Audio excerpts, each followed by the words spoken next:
Twice this week, President Biden has referred to the war in Ukraine as the war in Iraq. I don't have to tell you, he has been facing doubts from voters about his age.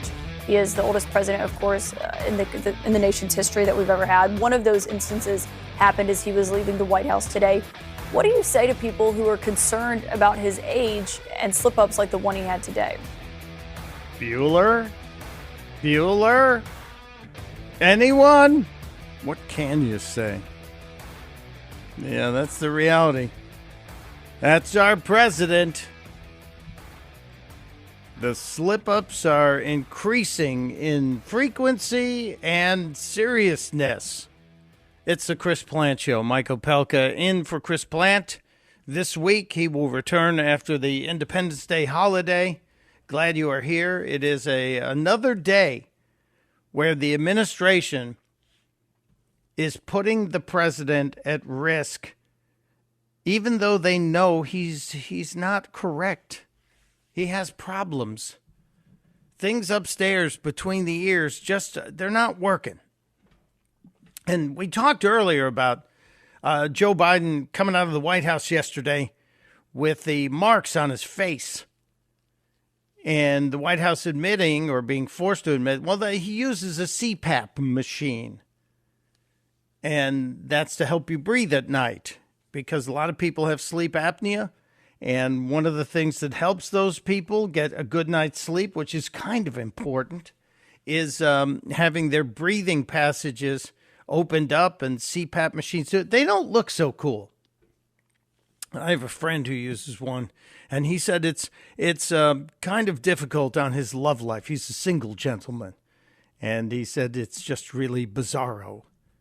So there's no real shame in having a CPAP machine, so why can't we know? Why can't we know? Because the administration did not release the full records from the president's last checkup. And we would like a checkup from the neck up for this guy, to coin the phrase so often heard when we question the sanity or mental clarity of any person. And we're not going to get that. Remember how Morning Joe and all the rest of the left-wing media were demanding Donald Trump take a brain test. They wanted to know if his brain was working, and he did. He took a test. He did well. Then they mocked the test. But this president has not been called to do a similar thing, no matter how many times he screws up and says things, absolutely indefensible things in public. And we're just supposed to say, oh, that's Joe. Yesterday, he was in Chicago. I don't know if you're watching C-SPAN yesterday, but Joe was in Chicago. He did a little campaigning. They had a very friendly crowd there because Chicago is, let's face it, a very blue city. Unfortunately, no matter what Jesse Smollett said, his attackers said that was MAGA country. We all know that was Bravo Sierra. But it was a very friendly crowd for Joe Biden. And he got some friendly checks, I'm sure, for his campaign coffers. But when he was speechifying, Joe, and the brain issue came up, he was trying to describe the I-95 collapse in Philadelphia a couple weeks ago. You had a truck full of fuel that crashed into the underpass where I-95 was going over right there in Philadelphia. It's right in the middle of the area there. It's off, if you know the region, it's Cotman Avenue. And the truck burned, had 8,500 gallons of fuel inside, and it burned and burned. And the highway collapsed. A huge portion of the highway collapsed. And this is a major artery. 40% of our GDP travels through I-95 between Maine and Miami. And this was a major deal. And so the government poured a lot of money into it to fix it. And a very ingenuitive, can I say that? Did I just create a word? Ingenuity stepped up and created a fix for the I-95 collapse. And they got it done real quickly, and everybody who did it deserves credit. But then again, let's remember a similar situation happened a couple of years ago in Atlanta. Similar thing, highway collapsed. Guess what? They fixed it in a matter of weeks. In Florida last year, when Hurricane Ivan ripped through southwest Florida and came up through Fort Myers, Naples, and the Sanibel Island Causeway was knocked down. It was rebuilt in 15 days. So the technology exists. And the Democrats that run Philadelphia and Pennsylvania were saying, oh, this is going to be months. This is going to be months. And those of us in the know were saying, no, they're doing the okie doke here. They're telling us how long it's going to be, and then they're going to fix it quickly, just the way DeSantis did in Florida, and just the way it got done in Atlanta as well. And then they're going to come in and say, you need to love us because we got this done so quickly. And that's kind of what happened. But Joe Biden describing the I-95 collapse just shows you that we haven't fixed Joe's brain, even though we fixed the bridge already. Last week, we opened I-95 back where I live. And you go up the East Coast. It's one of the most important links in the entire East Coast. Well, guess what? A guy driving a truck knocked down a whole bridge and the whole block, 4 lanes of the highway. He just can spin a tail, can he? A guy anyway, and when the anyway comes out, you know he's in trouble. You know he's double clutching. His brain is going, uh-oh, uh-oh, uh-oh, uh-oh, uh-oh. And Joe has a problem. So his brain was not exactly in tip-top shape. If they were giving him the Prevagen and Red Bull IV and the pure oxygen before he came out of the White House, he just wasn't ready. He just wasn't ready. Now, maybe they need to keep it on Air Force One. I'm sure they do have a full medical facility on Air Force One. And from anecdotal stories I've heard about the Beast, the presidential limousine, they should call that Road Force One. Anyway, there is a great medical facility inside that limousine as well, just in case, God forbid, anything happened to the president. They're ready. But Joe wasn't ready. Again, he was out there speechifying in front of the people in Chicago. And he was trying to explain just how close he is to Xi Jinping, the Chinese president, and how much time he spent with him. And I think he was also trying to be clever here. Tell me if I'm wrong. I think he was trying to be clever in saying trying to smear Donald Trump. Here's Joe Biden yesterday in Chicago. He was there to promote Bidenomics. I mean this. I was on the Tibetan Plateau with Xi Jinping. I traveled 17,000 miles with him. I've spoken with him more than any other head of state because it started when I was vice president, and President Hu was the president, and he was the vice president. We knew he was going to be successful. It was inappropriate for Barack to spend that time with him, but I spent a lot of time with him. So they were buds. It was like a buddy movie being made between two guys who rely on each other.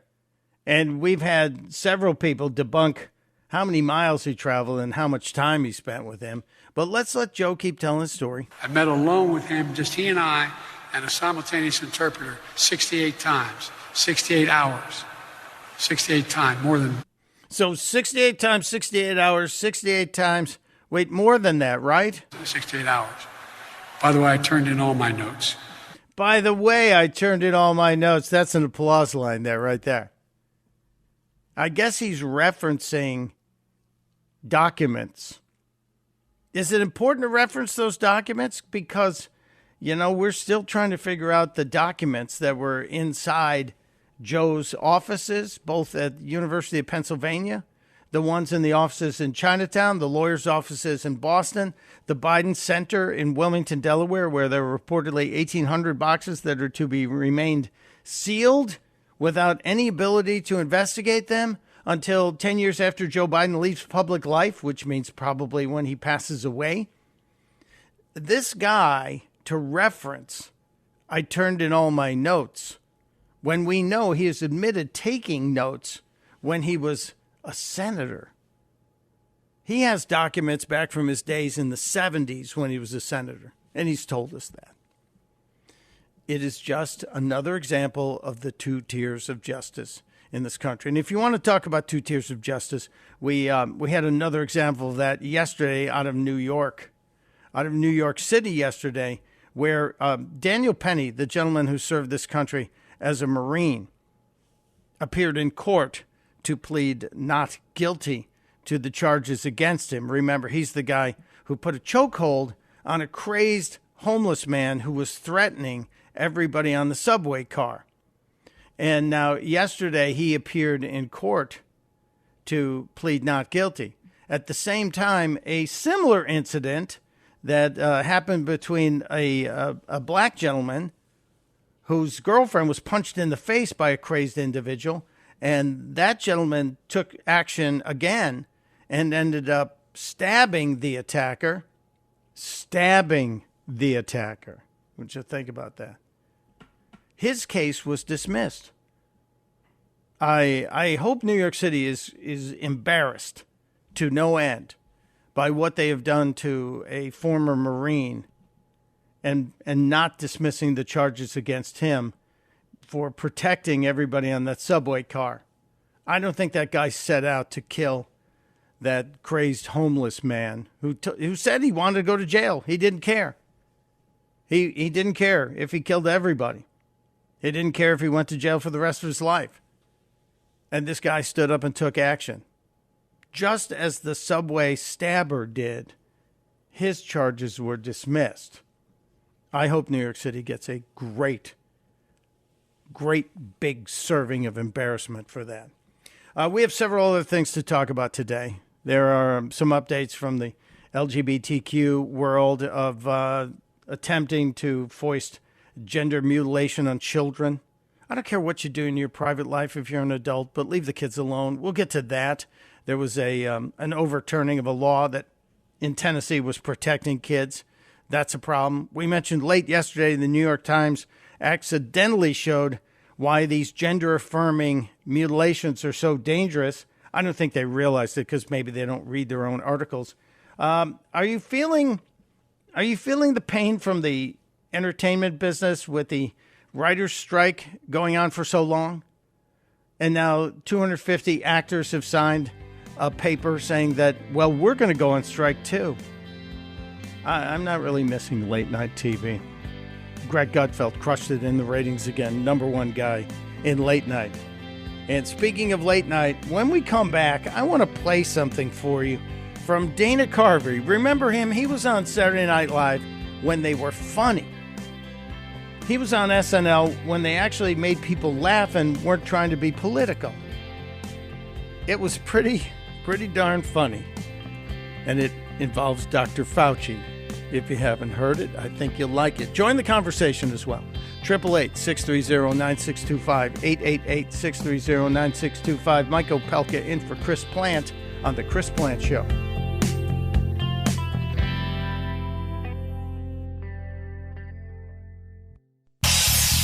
Hey, Chris here with some exciting news. Now you can listen to me live on the WMAL app. Doesn't matter if you're in your car, in the office, on the go. The WMAL app delivers crystal clear around-the-clock news coverage anywhere with cell service or Wi-Fi. So don't miss a second of your favorite shows. Download the WMAL app today on the Apple App Store or at Google Play Store.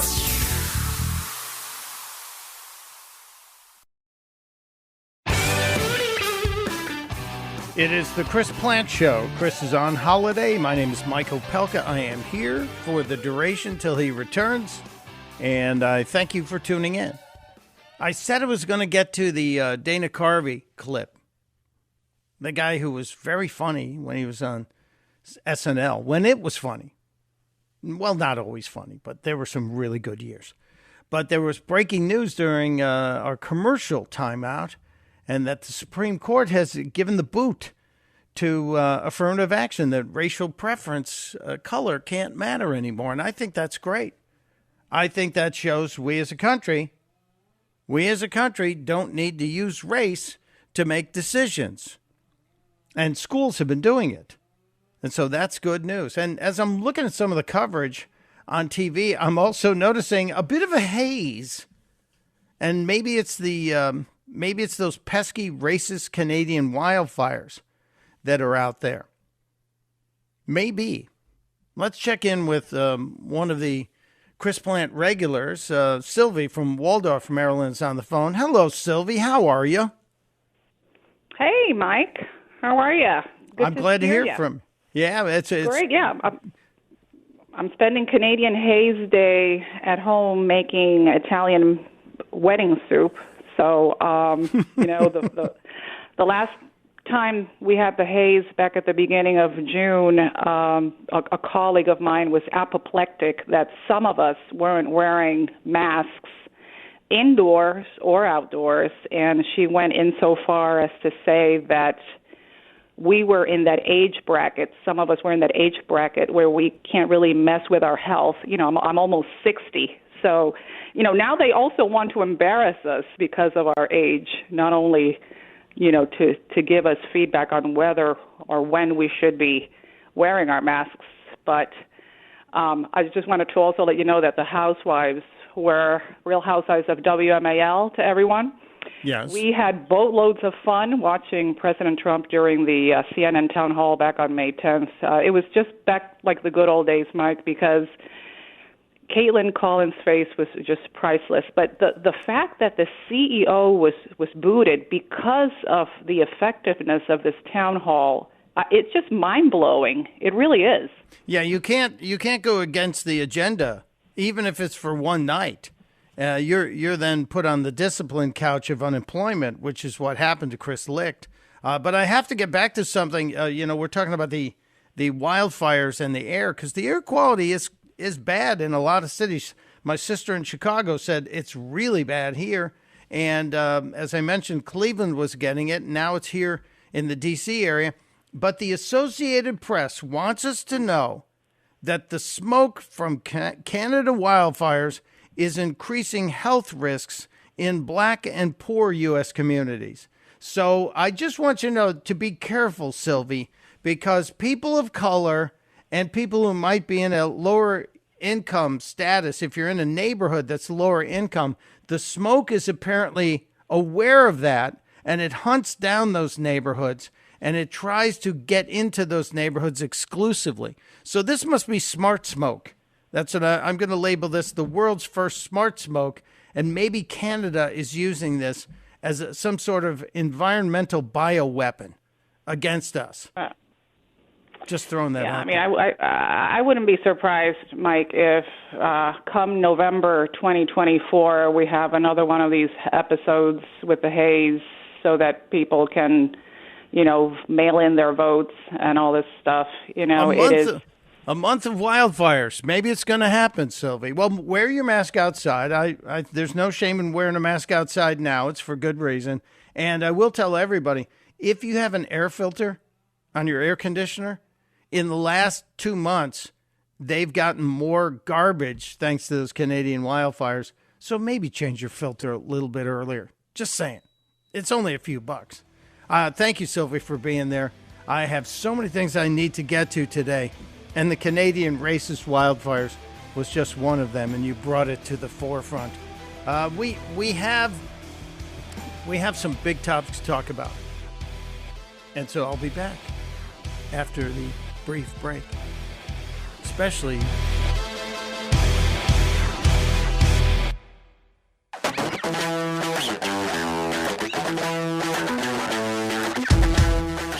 Happy Thursday.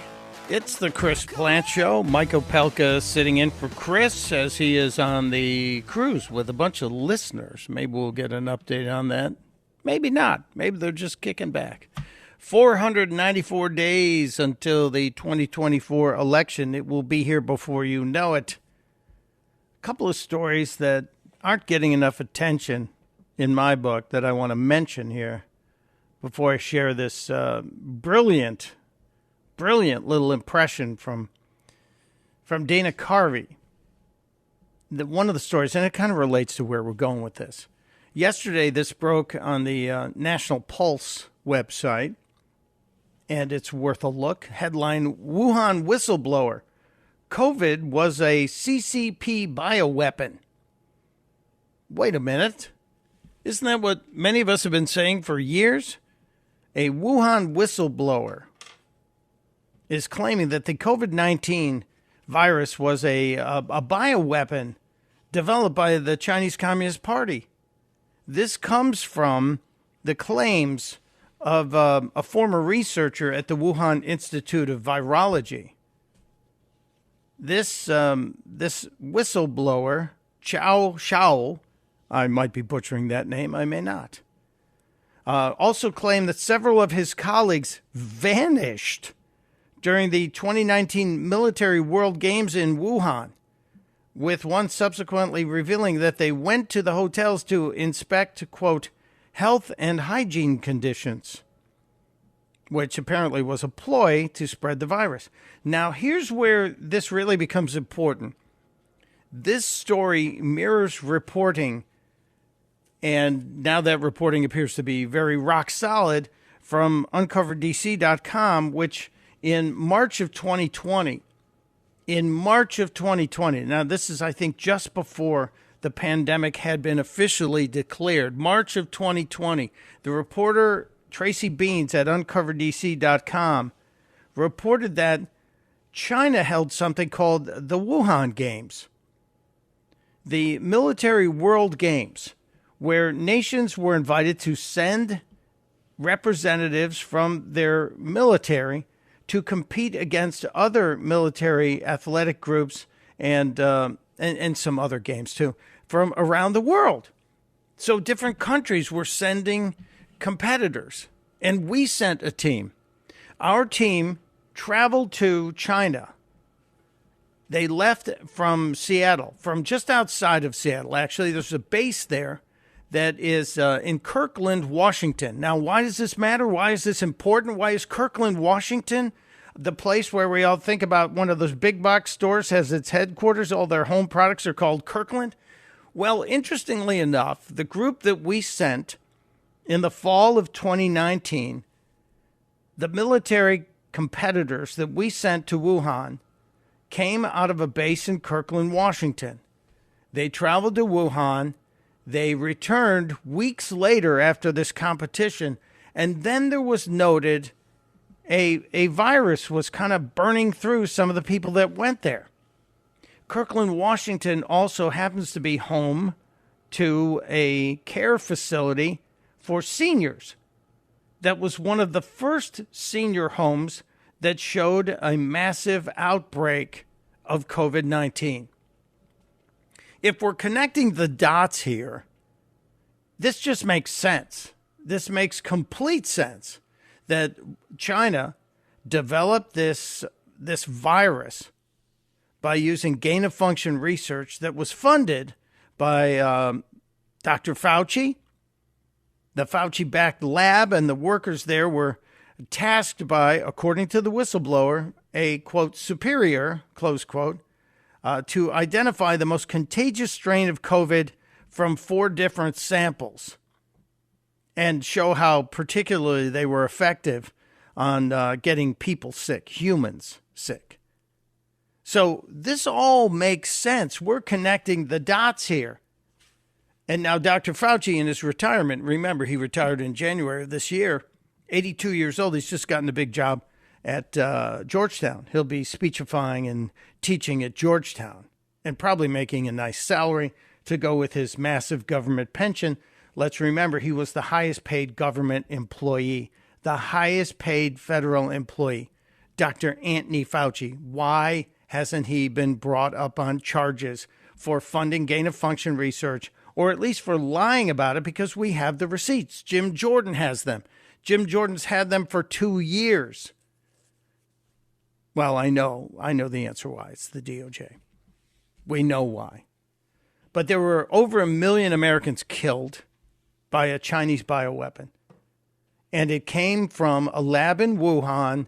It was intentionally, based on these reports and allegations, intentionally given to soldiers who appeared at the Wuhan Games from all over the world in Wuhan in the fall of 2019. And then the biological weapon exploded when they returned home. And Kirkland, Washington, for my money, based on my analysis, that's ground zero for the Wuhan deadly virus hitting America. And again, there was a care home for elderly where it first had the outbreak, and we saw just how contagious this thing was. And it didn't come from a bat. So why isn't Fauci locked up? I don't know. Maybe it'll happen in my lifetime. Maybe not. He's 82 years old. How much longer can he be around? In any case, a little humor related to this. Dana Carvey was on a podcast with David Spade, a couple of SNL veterans from a time that many of us consider to be one of the funnier times when Saturday Night Live was actually making people laugh and not trying to isolate us and separate us by picking us apart with comedy and actually political opinion. So Carvey's there talking with David Spade, and he has a new impression, and that impression is Dr. Fauci. It popped up in the discussion about COVID. I miss COVID. I know. Dude, you know what I knew? There was trouble when anyone that came to our country didn't have to get a vaccine. And I go, if you're telling me I can't go to work, but everyone coming in doesn't have to get one, I go, Well, once we found out when Fauci said, okay, I'm sorry, but if you've had 2 boosters and 2 vaccines, you can get and give COVID to another guy who's had 5 vaccines and 4 boosters. Mm-hmm. What's the difference between a vaccine and a booster? I don't know. It's just more vaccine, but booster sounds better. Anyway, a guy with 25 vaccines would get and give COVID to another guy with 25 vaccines. That's why I'm introducing the daily COVID shot. Every day you get a shot. By the time you get to your car, you got no immunity. But it's a beautiful 39 seconds. It's well done. Very well done. I was laughing the first time I heard it, too. It still makes me smile. But at the same time, it makes me angry. And I was very happy to see David Spade actually asking the question about how come I have to get a shot, but everybody coming into the country doesn't. Why do I have to get a shot to go to work when all the people who are coming into the country don't need to? And there were only 6 million of them who crossed our southern border. Maybe there's some conservatism in comedy out there. We saw Rob Schneider has a new special out. Obviously, it's on the Fox streaming channel. He's an out of the closet conservative, or I think at least rational thinker. And I say at least rational thinker because he's not jumping in and endorsing any one of the mainstream Republican candidates. In fact, he has come out in the last couple of days and said he's liking what he's hearing from Robert Kennedy Jr. That's a surprise. But I hope that more comedy will return. SNL's not back. Late night TV is not back. And the only comedy in late nights apparently is not Jimmy Kimmel. He's trying to be funny on Twitter, but Greg Gutfeld, who trounced everyone else again on the cable news battles and on the cable channels. So well done. We have more out of Chris Christie, who is making the rounds again. Chris Christie, who actually I think in his heart doesn't really believe he's a candidate. I think this is all out of revenge, or in hopes that he will be somebody's attorney general if a Republican looks like a Republican other than Trump, looks like they're going to win the 2024 election. Chris Christie yesterday appearing on Fox News and said if Donald Trump is the nominee, he will not support him for president. Isn't there some kind of pledge that is out there that Ronna McDaniel is asking every candidate to sign that they will support whomever wins the nomination through the primary process? And Donald Trump needs to work for this nomination. If he becomes the nominee, do y'all become friends again? Does he offer you a cabinet post again? Do y'all clean this up if he becomes the nominee? I don't think so. I think some of the stuff he's called me over the last few months, I don't think that's going to happen. And that's sad. But it is the truth of the matter. And it's his doing. But you're not closing the door to voting for him. I'm saying I can't support him. You won't vote for him. I can't support either one of them. Okay. Not Biden or Trump, because they're not competent and qualified to be president for different reasons. Joe Biden predominantly because of his age and what we've seen on TV. So Chris Christie can't support either of the two major party leading candidates. Is he delusional to think that he will be the nominee? Seriously. He has attacked the voting base of Donald Trump by saying that Trump can't be president and saying he won't support him. I don't see any situation where Chris Christie is the nominee and he's saying he won't support Trump and he won't support Biden. And he won't come out and say if he'll support the Republican nominee, at least not yet. We'll see. The other one who's popped up out of nowhere, and this makes me wonder, the timing on this makes me wonder, because there are no coincidences. Let's remember that. Why has Paul Ryan surfaced?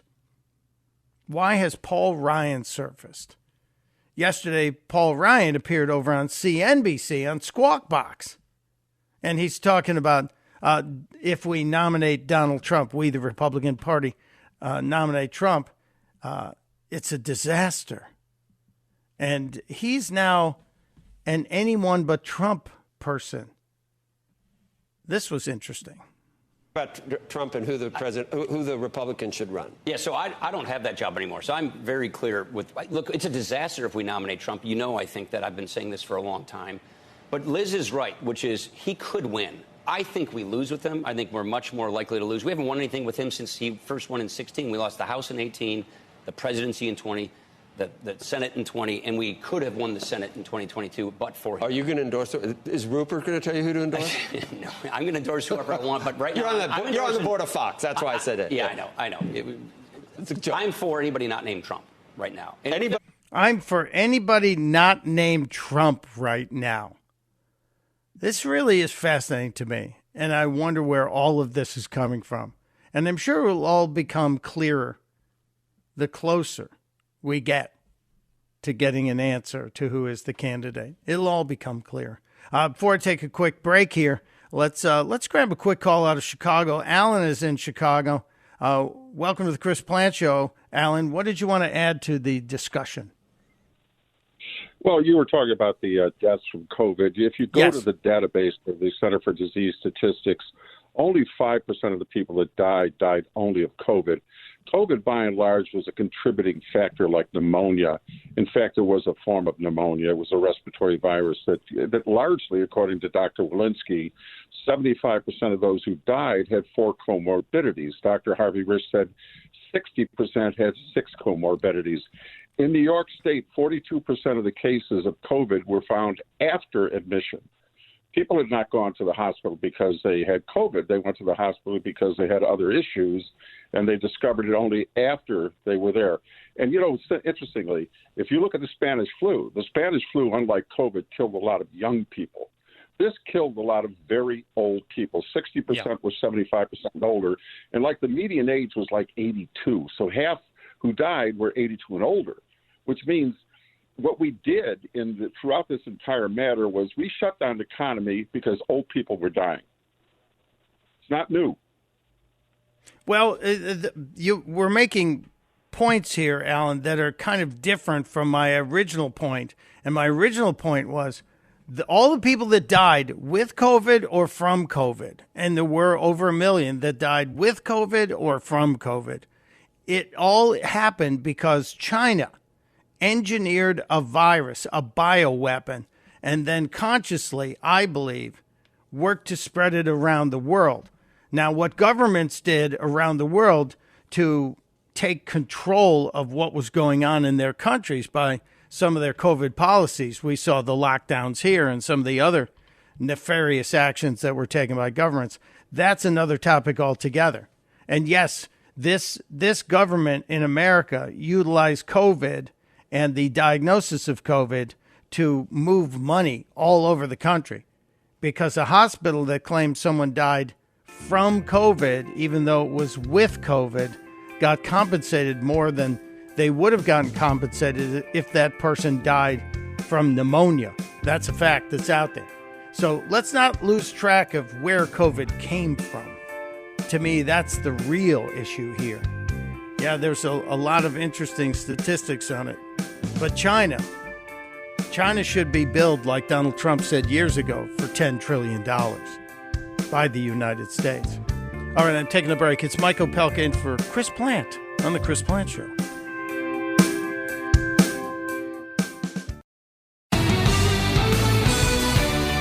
Wrapping up the second hour of the Chris Plant Show today on a Thursday. Mike Opelka sitting in for my pal Chris Plant, and I'm just going over some of the interesting social media comments during the show. And Sylvie just wrote in and reminding me we haven't done the Woke Olympics this week. I think tomorrow will be Woke Olympics Day.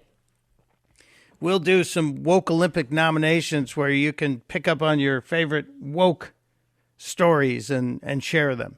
So we'll get to that. And we had an additional thought on the origin of COVID from a listener who said, hold on a second here, little mister.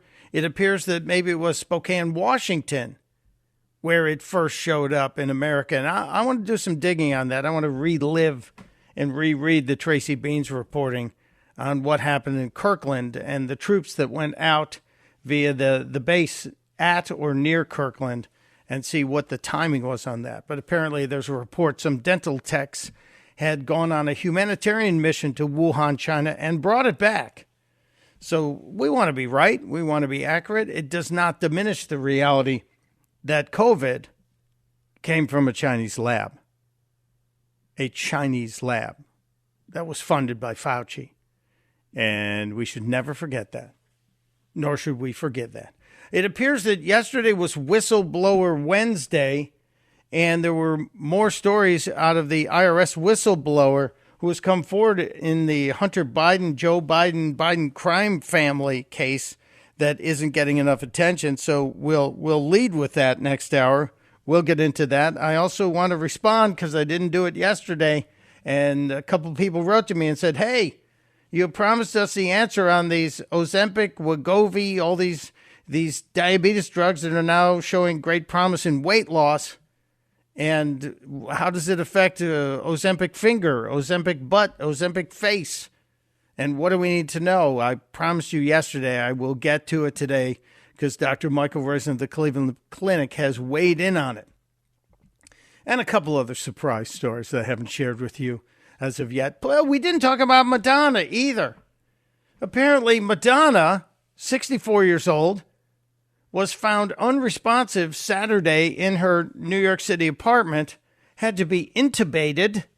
That's where they put that tube in you. And she spent 4 days in the ICU. And now she's postponed her 84-city concert tour that was scheduled, which also had some pretty slow ticket sales, I hear. Was it something else? Nobody likes to hear of anyone having to be intubated and go to the ICU. We'll get to everything, I promise you, next hour on The Chris Plant Show.